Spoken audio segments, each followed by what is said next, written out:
stakeholder forum is bringing together everybody who has a voice to ensure that there is a change and that we are building communities. So it's bringing together people we call demand owners, who are corporates, private sector partners, the public sector, that is government, county government, investors, and other entrepreneurs, startups, to come and have discussions around the challenges that we are facing in this circular economy sector. Takataka ni mali za Swahili, what that means, waste is wealth. We seek to convert this organic waste into farm inputs. We want to make it cheaper, we want to make it affordable, and we want farmers to improve their livelihoods. Our activity supports over 500 Kenyan cotton farmers and processors, fostering sustainable livelihoods and promoting economic development in rural communities. In our system, in 1.5 years, we are able to engage over 120 youth and women on full-time employment. Every month, we take more than 50 tons of plastics in our facility. So we produce home decor from things like this and others. What we are trying to do is to bridge the gap between their products and the market. So I joined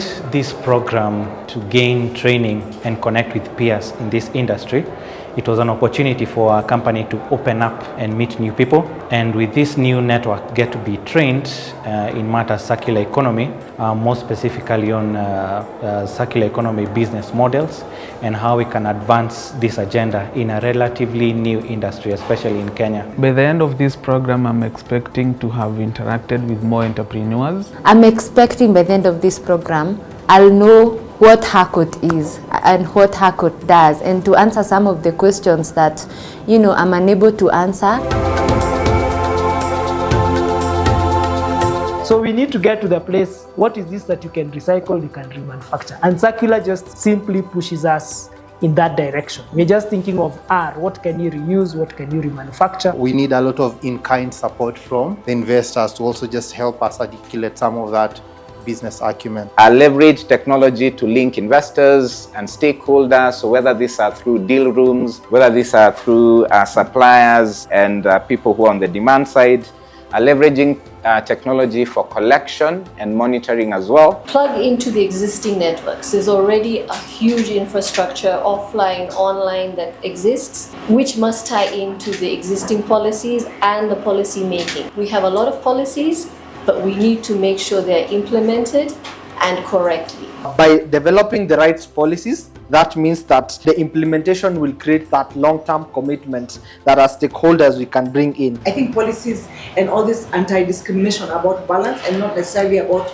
tipping the scale for one or the other. Initially, we used to dump waste all over. So we had first to come up with a common ground, come up with an umbrella of all these waste pickers and speak in one policy, so that when it comes to implementation process, it becomes easier. We want to reuse and rethink.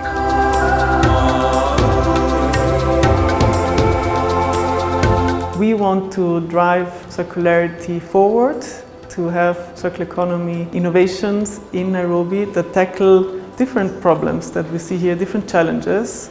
So we want to support new ideas, we want to support entrepreneurs, companies that have already been working in this space to grow, to become even better in what they're doing, and to have a climate positive impact. The end goal at the end of it all is to create a closed loop of how we're trying to recycle. So far I'm very impressed by the program and also how in general everything is managed in the right way. It's a really great opportunity to bring all the people, different organizations, all the stakeholders that they are working on circular economy, this important topic for managing climate change, all together in one place to share their needs, to talk with each other and to motivate to collaborate with each other. Our experience with the program so far has been exciting. We've learned a lot on how to refine our business, especially within the circular economy space, and thinking through our business model so far has been a learning experience. There's a lot that we have learned that has helped us to implement strategies on business growth. We have also been able to learn on what requirements we need, be it capital, what does our capex need currently, what are our costs, what is our value chain. So we are able now to sit down and know our business more internally than I used to know before. We feel that if we can learn from other industries, we can apply it to our industry and improve not just our business itself, but also the industry as a whole. We loved that this workshop gave us the opportunity to analyze the gaps in our businesses. We want you to be part of our community. Come join us, partner with us. Let's hear your voice. Let's make a change. And you can follow us at GrowthAfrica.com. And at the same time, you can also just read about the different things that we are posting through our partnership with the Kia Foundation.